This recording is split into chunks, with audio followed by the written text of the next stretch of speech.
The mind is like an iceberg. It floats with 1/7 of its bulk above water.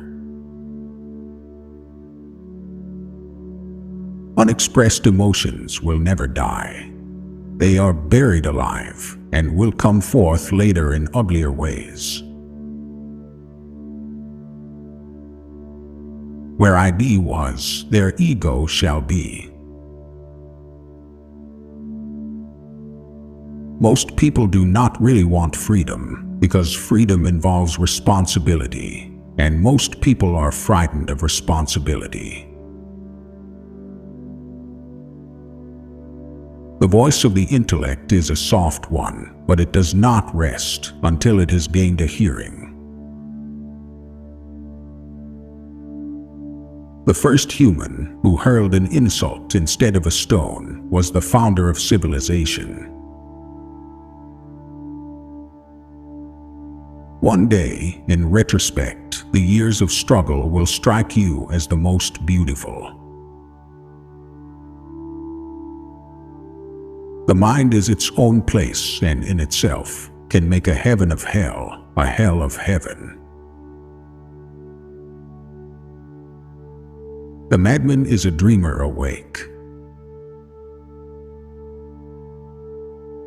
We are never so defenseless against suffering as when we love.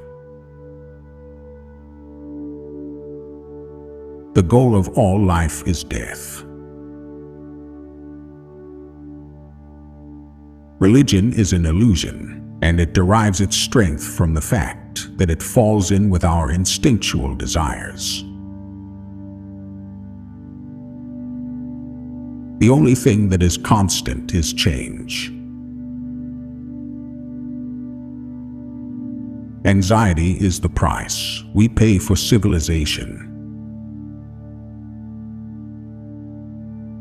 A civilization which leaves so large a number of its participants unsatisfied and drives them into revolt neither has nor deserves the prospect of a lasting existence. The mind is not a vessel to be filled, but a fire to be kindled.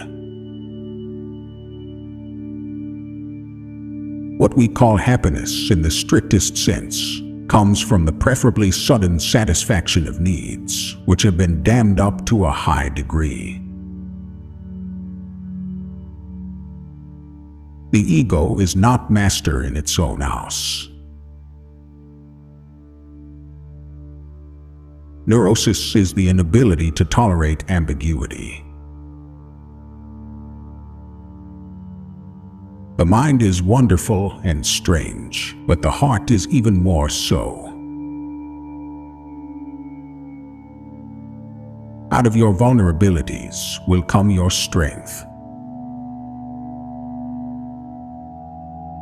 The only person with whom you have to compare yourself is you in the past. One is very crazy when in love. The interpretation of dreams is the royal road to a knowledge of the unconscious activities of the mind.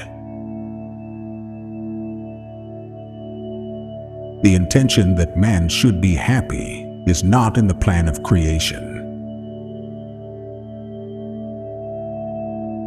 We are what we are because we have been what we have been. The mind is like an engine, and psychoanalysis is like a mechanic who helps to fix it when it's broken. Being entirely honest with oneself is a good exercise.